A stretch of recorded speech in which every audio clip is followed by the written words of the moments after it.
welcome to Chore Chapters, because everyday tasks need good company. I'm Leo, and with me as always, we have got Luna. Hey everyone, I hope you're all doing well. Today we've got a thrilling and interesting story lined up, so grab your headphones and let's dive straight into the story.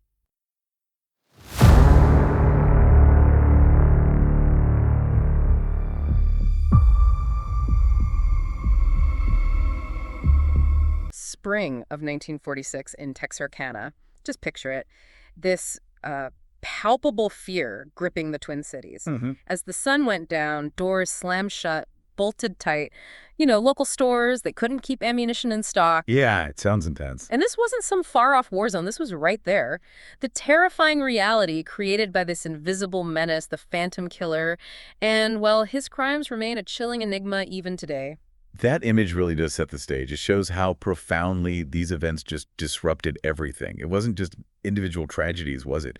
It was the whole community losing its sense of security. Exactly. And that's what we're diving into today on The Deep Dive. A listener sent us this really fascinating collection of sources. We've got news articles from the time, a detailed Wikipedia entry, some insights from another podcast, and this in-depth investigative document, all focused on the Texarkana Moonlight murders. That sounds like a great set of materials. Yeah, and our mission here is to kind of cut through all that information, extract the crucial insights, and really try to understand this dark and, frankly, disturbing chapter of American history. It's really valuable having those different angles. The events as they happen, the police response, and those enduring questions that still surround the case. Right. So for you listening in, maybe you're fascinated by true crime or drawn to unsolved mysteries, or perhaps you even have a connection to this specific region, this deep dive. Well, it's designed to give you a solid, well-informed understanding of what happened back then in Texarkana. Good plan. We'll trace the timeline of the attacks, remember the victims whose lives were so tragically impacted, examine the efforts to catch this phantom, explore the key suspects who kind of emerged from the shadows, and ultimately look at why this case still resonates today. Okay, so let's start by unpacking this atmosphere of fear that descended on Texarkana. Well, the early months of 1946 in Texarkana, they presented this kind of stark duality. As our sources point out, there was this underlying current of, post-World War II optimism, a hopeful outlook. This was partly driven by the local economy, which got a big boost from the Red River Army Depot and the Lone Star ammunition plant. They brought in a lot of workers, families. But it wasn't all sunshine and roses, right? Even before the Phantom showed up, Texarkana wasn't painted as some peaceful little haven. One source mentions it being, quote, rife with robbers, dot killings, and automobile accidents. So there was already a baseline of crime. That's a really crucial point to remember. But the nature of the Phantom's attacks, that was something entirely different, something just terrifying. Yeah. The sources consistently highlight the enigma of this figure, the white mask, or maybe a sack with eye holes cut out. That immediately created this chilling, almost, supernatural presence in people's minds. And the violence escalated too.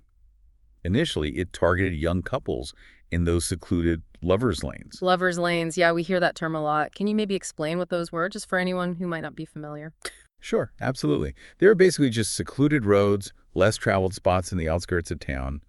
Young couples would park their cars there for some privacy. Right. I mean, in that era, maybe more parental oversight, fewer private spaces for young people. So these places offered a bit of freedom, intimacy, but unfortunately, their isolation also made them vulnerable, as these terrible events showed. Yeah, that context is definitely important. And the shift in the Phantom's targets, that's a key insight too, isn't it? Moving from those isolated spots to attacking Virgil and Katie Starks later in their own farmhouse. Exactly. That must have just amplified the terror, suggesting nowhere was really safe. Precisely. It showed the Phantom's reach went way beyond those expected secluded places. It just shattered any illusion of safety, even inside your own home. Wow. Our sources really underscore the enduring mystery. One calls it Texas's #1 unsolved murder case. And the name itself, Phantom Killer, we learn. That was coined by the Texarkana Gazette. The media playing a role. Definitely. Highlights how the media shaped public perception. The whole narrative around this elusive attacker. The executive editor back then apparently had an acute sense for the dramatic. Figures. Well, So let's try to paint a clearer picture of Texarkana itself in 46. We've touched on the economy, the crime. What about the social fabric? It sounds like, yeah, some crime, but also a kind of post-war normalcy in some ways. Yeah, the sources suggest a community that, despite that underlying crime, still had elements of a more traditional, maybe less guarded way of life compared to now. Like unlocked doors. Yeah, people apparently felt okay leaving doors unlocked, sitting out on their porches in the evening. Going to the movies was often seen as a pretty formal occasion. Mm-hmm. And like we said, those lovers lanes were a big part of youth culture. It reflected, cars becoming more important, young couples wanting private spaces. Okay, so let's get into the specifics of each attack, focusing on the victims, the impact on their world. The first one involved Jimmy Hollis and Mary Jean Larry, February 22nd, 1946.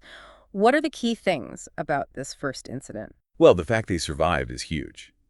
Theirs are really the only direct eyewitness accounts of the Phantom's appearance, his methods, before the killing started. Right. They'd been to a movie, parked on a secluded road. The attacker, masked, using a flashlight, ordered Hollis out of the car, demanded his trousers. His trousers? Yeah, then he was brutally beaten with a gun, actually got a skull fracture. Larry was also hit, and then sexually assaulted with the barrel of the gun. Oh, horrific. Just awful. But despite those terrible injuries, they both managed to escape and get help. And the descriptions they gave of the attacker were conflicting, weren't they? That must have been a huge problem for investigators from the get-go. Absolutely. Larry described him as a light-skinned African-American man. Hollis thought he was a tanned white man. They did agree on his height, roughly. But yeah, that discrepancy obviously complicated the initial investigation. And it really highlights the challenges of eyewitness testimony, especially under such traumatic conditions. Yeah. It's also worth remembering their later lives. Hollis married, had children. Larry is believed to have died of cancer relatively young. That one event just cast such a long shadow. Yeah, absolutely. Then, about a month later, March 24th, came the first double murder. Richard Griffin and Polly Ann Moore. A terrifying escalation. Yes. Richard Griffin, he was 29, a World War II vet. His girlfriend, Polly Ann Moore, was just 17. They were found dead in Griffin's car on South Robeson Road, another one of those lovers' lanes. Both shot. Both shot in the back of the head, a .32 caliber pistol. The scene suggested, grimly, that they were probably killed outside the car and put back inside. Oh, man. And tragically, our sources indicate there's no record of either victim getting a formal pathological exam, which would be standard procedure now. Really? Wow. Yeah. And adding to the investigators' problems, it rained overnight. Washed away potential trace evidence like footprints right at the scene. It's terrible luck for the investigation. Okay, the next double murder, April 14th. This involved teenagers, Paul Martin and Betty Jo Booker. That must have sent just a massive wave of panic through the community. Oh, definitely. Paul Martin, he was 16 or 17, and Betty Jo Booker was 15. They were young, well-liked kids in Texarkana. Booker was popular, a talented musician in high school.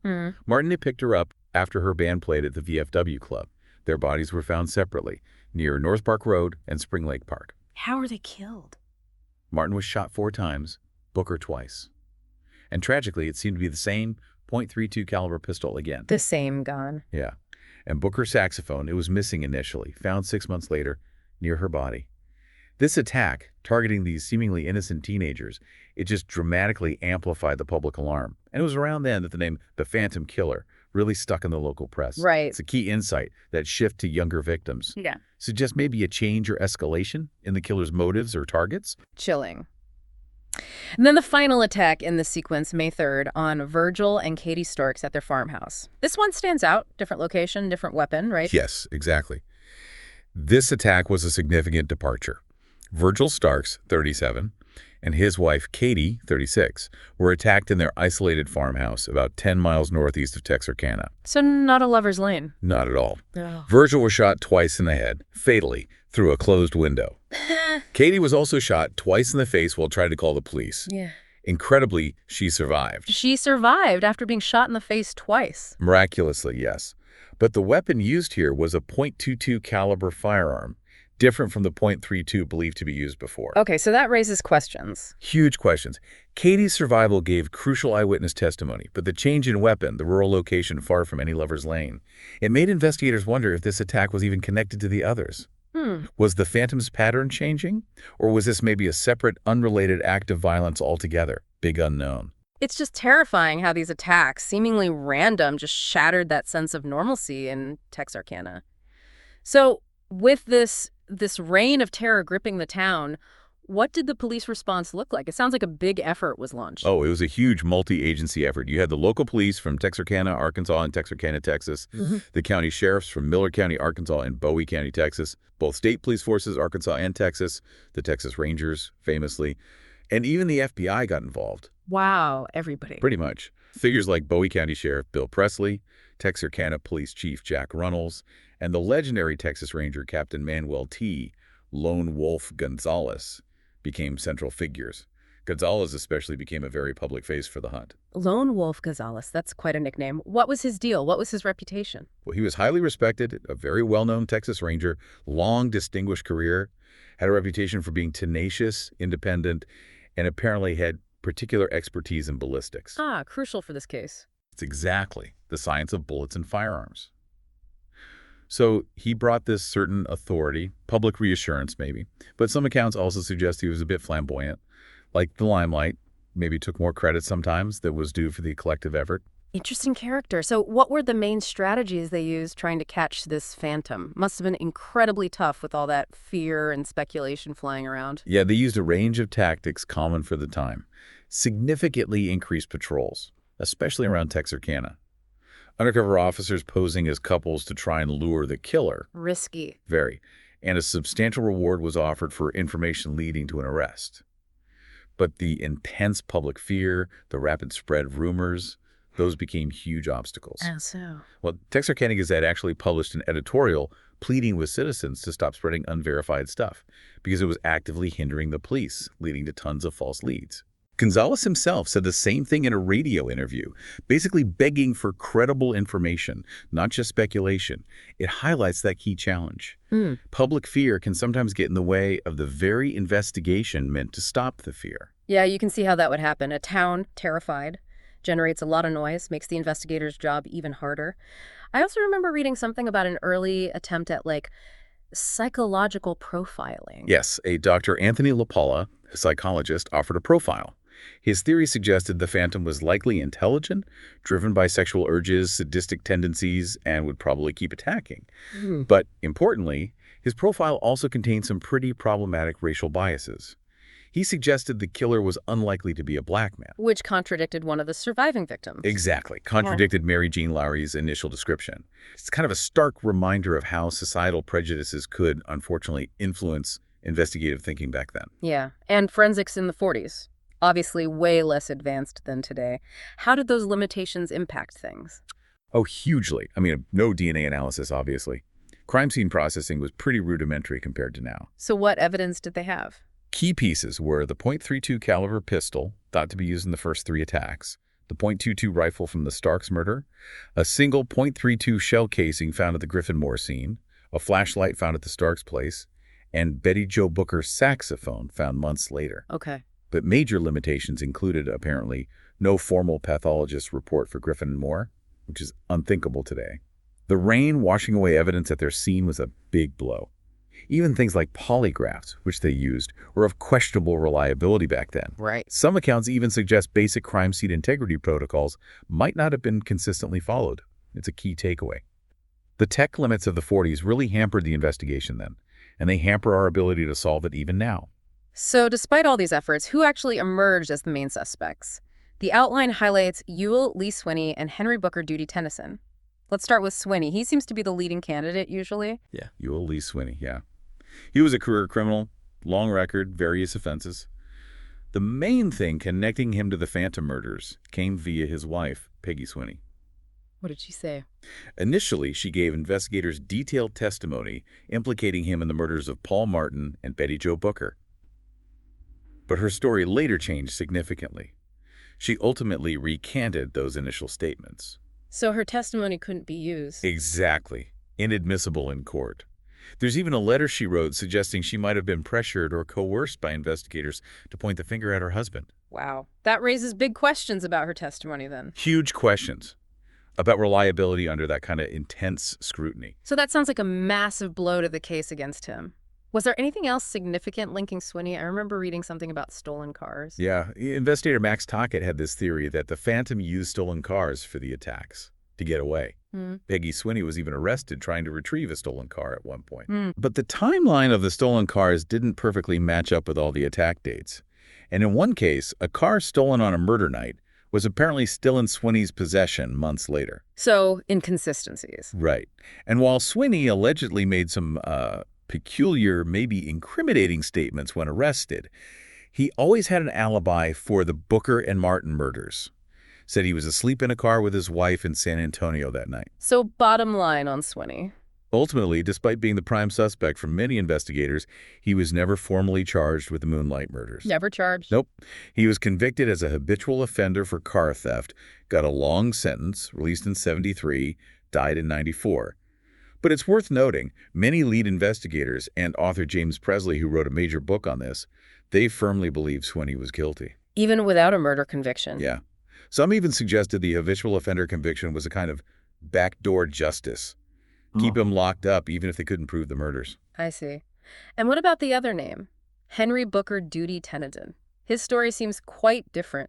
Tragic, almost. Yeah, Henry Booker Duty Tennyson. He was an 18-year-old university student, came from a prominent Texarkana family.